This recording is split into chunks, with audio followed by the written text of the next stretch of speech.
कहानी शुरू होते ही हम देखते हैं कि इलाहाबाद के शहर में कुछ स्टूडेंट आरक्षण के खिलाफ आंदोलन कर रहे हैं और पुलिस उन स्टूडेंट को लॉकअप में डाल देती है। उन स्टूडेंट्स में से डड्डू नाम का लड़का एक पुलिस वाले को पकड़ता है और उसके कपड़े पहनकर सुनैना नाम की लड़की से मिलने जाता है और झुल्लन की शादी कहाँ हो रही है पूछता है। असल में झुल्लन उसकी गर्लफ्रेंड थी। वो बताती है कि बनारस में हो रही है। तब डड्डू बनारस के लिए निकलता है। अब कहानी पास्ट में जाती है और हम देखते हैं कि डड्डू दुर्गा माता के विसर्जन में नाच रहा है। विसर्जन की लाइन लगी होती है, तभी एक आदमी उन्हें रोकता है। तब डड्डू और उस आदमी में बहस शुरू होती है। डड्डू उसे मारने लगता है। डड्डू कहता है तुम लोहा भैया के भाई हो इसलिए छोड़ रहे हैं और वो विसर्जन के लिए निकल जाता है। फिर वो अपने हॉस्टल आता है। वहाँ उसकी गर्लफ्रेंड झुल्लन को हम देखते हैं। वो उसका इंतजार कर रही है। वो दोनों 10 सालों से प्यार करते हैं और कई ब्रेकअप कर चुके हैं। वो सिगरेट पीते हुए एक दूसरे से प्यार करते हैं। झुल्लन कहती है मैं घर छोड़ के भाग आई हूँ क्योंकि पापा मेरी एक आईएएस लड़के से शादी करा रहे हैं। मुझे नहीं लगता कि तुम कभी आईएएस का एग्जाम क्लियर कर पाओगे। इससे बेहतर है कि मैं घर छोड़ के यहाँ पर भाग आऊं। डड्डू कहता है तुम चिंता क्यों कर रहे हो, मेंस क्लियर किया है ना, इंटरव्यू अभी बाकी है, वो भी हो जाएगा, मैं सब संभाल लूंगा। फिर रात को डड्डू उसे घर छोड़ने जाता है। हम आगे लोहा सिंह को देखते हैं जो कि स्टूडेंट का लीडर है और एक मीटिंग रखता है। हॉस्टल के लड़के उसके पास जाते हैं पर डड्डू का दोस्त रंजन नहीं जाता।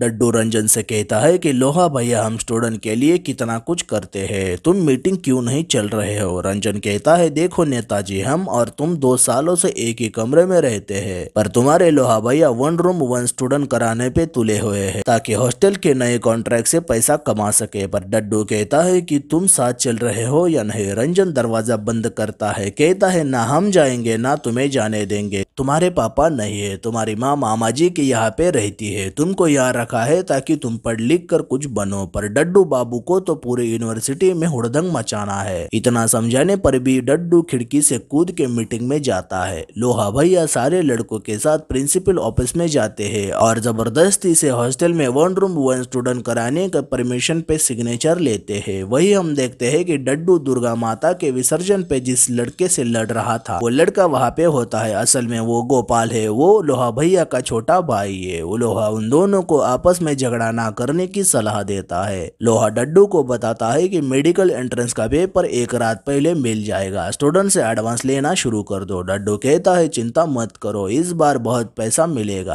पर गोपाल नाराज होकर कहता है कि भैया आपको क्या लगता है हम मेडिकल का पर्चा नहीं बांट सकते क्या, डड्डू से ज्यादा कमाई करके देंगे आपको। लोहा कहता है तुम नहीं समझोगे छोटे, पैसा हर कोई कमाता है, एक चपरा से भी, पर इज्जत कमाना बड़ा मुश्किल है। यहाँ झूलन कॉलेज जाने के लिए निकलते हैं। तब झूलन के पापा उसे कॉलेज छोड़ता हूँ कहते हैं पर वो मना करती है, पर पापा जबरदस्ती से उसे कॉलेज छोड़ देते हैं। झूलन डड्डू से मिलने उसके कमरे में आती है। वही लोहा आता है और डड्डू को बताता है कि मेडिकल का पेपर आया है, काम शुरू कर दो। डड्डू बोलता है भैया आईएएस का पेपर कब आएगा, इस बार हमको आईएएस का एग्जाम क्लियर करना ही होगा। लोहा उसे भरोसा दिलाता है कि चिंता मत करो, तुमको हम आईएएस जरूर बनाएंगे। झुल्लन ये सब देख रही होती है। लोहा के जाने के बाद वो कहती है कि तुम्हारा एग्जाम का चिंता न करने का कारण ये लोहा सिंह है क्या, इसीलिए तुम कोई भी चिंता नहीं कर रहे हो और तुम मेडिकल का पेपर मिलने वाला है। डड्डू उसे समझाते हुए कहता है भैया हमें आईएएस का पेपर भी देने वाले हैं, तुम टेंशन मत लो। और वो दोनों प्यार करते हैं। फिर डड्डू स्टूडेंट्स को एग्जाम का पेपर बेचता है और सारा कलेक्शन लोहा को देता है। फिर लोहा वो पैसा लेकर प्रदेश के अध्यक्ष त्रिपाठी के पास जाता है, कहता है इस बार बहुत ज्यादा कलेक्शन किया है। त्रिपाठी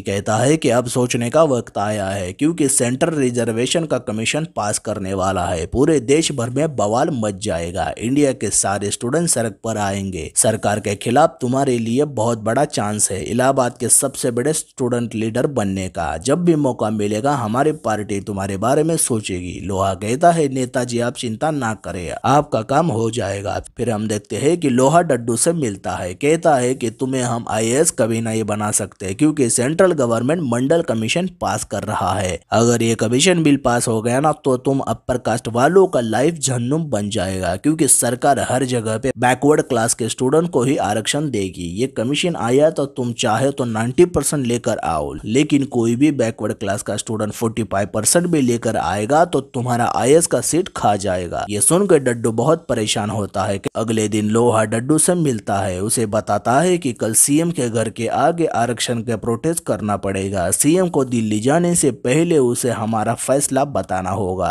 और दिल्ली तक हमारी आवाज पहुंचानी होगी। तुम सारे लड़कों को तैयार कर लो। तब डड्डू हॉस्टल के सारे लड़कों को इकट्ठा करता है और मंडल कमीशन के खिलाफ हुड़दंग मचाना है कहता है। सारे लड़के तैयार होते हैं, पर रंजन और कुछ लड़के इस बात को इनकार करते हैं। डड्डू कहता है ऐसे इनकार करने से तुम्हें क्या मिलेगा, तुम जानते हो क्या मंडल कमीशन के बारे में। रंजन कहता है नेताजी हम सब जानते हैं कि आप कैसे लोहा के बातों में आ रहे हो। तुम्हें पता है क्या इस कास्ट बेस रिजर्वेशन के कारण सबसे ज्यादा असर हम लोगों पर होगा। 3 सालों से यूपीएससी की तैयारी कर रहे हैं, एक एक पैसे का जुगाड़ करके कोचिंग कर रहे हैं और तुम हमसे पूछ रहे हो कि तुम्हें पता है क्या नहीं। डड्डू कहता है तो तुम ना लड़ने का बहाना क्यों कर रहे हो, फिर तो ये लड़ाई तुम्हारी भी है, ये तुम्हारा हमारा या लोहा भैया का बात नहीं, सब स्टूडेंट लोगों का है। नहीं तो तुम्हारी किताबों को रद्दी में फेंकना पड़ेगा और वहां से चला जाता है। वही जुलन आती है। वह गुस्से से कहते हैं कि कहा गायब हो गए हो, यूपीएससी का एग्जाम आया है, याद है या नहीं। डड्डू कहता है कि अब ये एग्जाम देख के कोई फायदा नहीं है, जब तक इस मंडल कमीशन को वापस नहीं भेज देते तब तक कोई ऑप्शन नहीं है। जुलन कहते हैं तुम हमें कब बताने वाले थे कि तुम इसमें इन्वॉल्व हो रहे हो। 4 धरना करने से हुड़दंग करने से कमीशन वापस नहीं जाएगा, ये लड़ाई हमारी नहीं है। वो उसे समझाने की कोशिश करते हैं पर डड्डू उसकी बात नहीं समझता और प्रोटेस्ट करने चला जाता है और वह प्रोटेस्ट कामयाबी से पूरा होता है और लोहा डड्डू को त्रिपाठी से मिलवाता है। त्रिपाठी डड्डू से मिलके उसकी तारीफ करता है। त्रिपाठी लोहा से पूछता है कि तुम खुद सामने क्यों नहीं आ रहे हो, डड्डू को हीरो क्यों बना रहे हो। लोहा कहता है अब हमारी उम्र हो गई है और डड्डू अपना हीरो है, इसे अवसर देना चाहिए।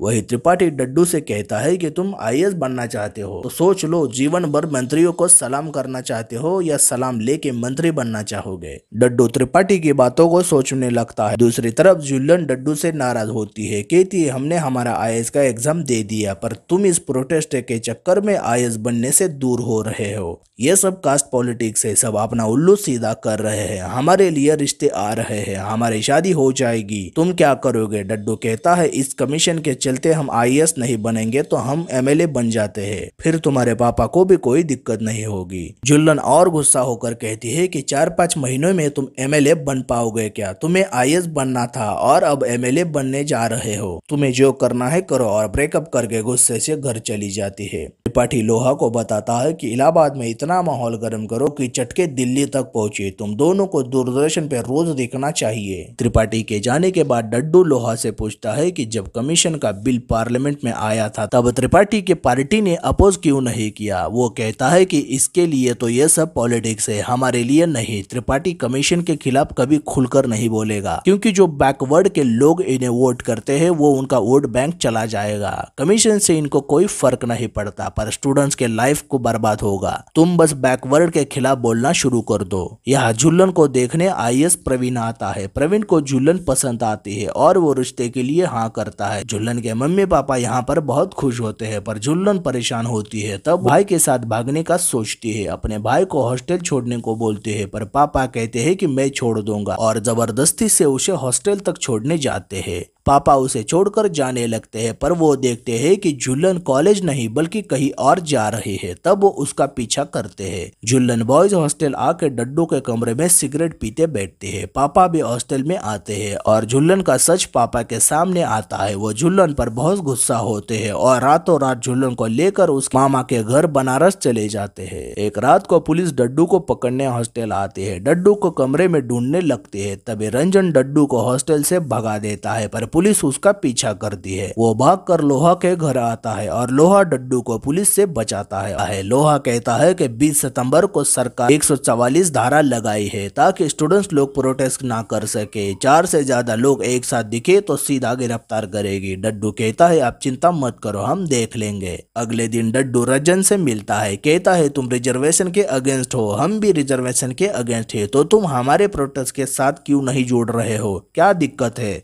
रंजन कहता है हम रिजर्वेशन के अगेंस्ट नहीं है, हम तो कास्ट बेसिस पर होने वाले रिजर्वेशन के खिलाफ है। रिजर्वेशन इकोनॉमिक सिचुएशन के बेसिस पर होना चाहिए। और दूसरी बात, ये रिजर्वेशन मिलने से कोई गारंटी नहीं है कि अपॉर्चुनिटी मिलेगी, पर एजुकेशन मिलेगा तब अपॉर्चुनिटी जरूर मिलेगा। अगर तुम ये तोड़फोड़ लोगों को डराना बंद करोगे तब हम तुम्हारे साथ आ सकते हैं। और डड्डू उसकी बात मानता है और रंजन उसका साथ देने के लिए रेडी होता है। यह जुल्लन अपने माँ बाप से नाराज होती है, वो उनकी बातें नहीं मानती, उनसे बहस करती है, कहती है वो सिर्फ डड्डू से शादी करेगी। और यह डड्डू भी जुल्लन को कॉल करने की कोशिश करता है। अब डड्डू और रंजन हॉस्टल में स्टूडेंट्स को मीटिंग रखते हैं। रंजन कहता है अपॉर्चुनिटी सबको बराबर मिलनी चाहिए। बैकवर्ड और फॉरवर्ड दोनों में से कई ऐसे लोग हैं जिनके पास पैसे नहीं है। एक ब्राह्मण का बेटा भी गरीब हो सकता है और यादव का बेटा भी गरीब हो सकता है। प्रॉब्लम रिजर्वेशन में नहीं, प्रॉब्लम तो कास्ट बेस में है। इस कमीशन का अप्रोच ही गलत है। 1985 से महाराष्ट्र के लड़कियों का एजुकेशन फ्री है। अगर पूरे देश में स्टूडेंट्स के एजुकेशन फ्री हो गया तो रिजर्वेशन की जरूरत नहीं पड़ेगी। अगर तब भी रिजर्वेशन देना होगा तो गरीब लोगों को देना चाहिए। डड्डू कहता है अब ये लड़ाई सबकी है। 20 सितंबर को पूरे कॉलेज बंद रहेगा। वही हम लोहा सिंह को देखते हैं कि उससे मिलने वो इंस्पेक्टर आता है जो उस रात डड्डू को पकड़ने हॉस्टल आया था। और हमें पता चलता है कि लोहा सिंह ने ही डड्डू को पकड़वाने के लिए पुलिस को हॉस्टल भेजा था। असल में लोहा इस मंडल कमीशन में डड्डू को आगे करके उसका इस्तेमाल कर रहा है और डड्डू उसकी बातों पर यकीन करता है। डड्डू 20 सितंबर में होने वाले प्रोटेस्ट के पर्चे पूरे शहर में लगवाता है, सबको प्रोटेस्ट में शामिल होने के लिए प्रेरित करता है। पर दूसरी तरफ जुल्लन को लेकर उदास होता है। वो जुल्लन को ढूंढना चाहता है। वो ये बात लोहा को बताता है। लोहा कहता है कि तुम चिंता मत करो, ये प्रोटेस्ट छोड़ो और पहले जुल्लन को ढूंढ लो। उसे जताने की कोशिश करता है कि वो उस पर भरोसा करता है, पर डड्डू कहता है नहीं भैया, आपने हम पर भरोसा किया है, हमारे कहने पर सारे स्टूडेंट्स लोग तैयार हुए हैं, हम सबका फ्यूचर का बात है, हम पहले स्टूडेंट्स लोगों को इंसाफ देंगे और फिर हमारी जुल्लन को ढूंढेंगे। और डड्डू सारे स्टूडेंट के साथ मिलकर 20 सितंबर को सरकार के खिलाफ मंडल कमीशन का प्रोटेस्ट करता है। तभी पुलिस सारे स्टूडेंट्स को पकड़कर लॉकअप में डालती है।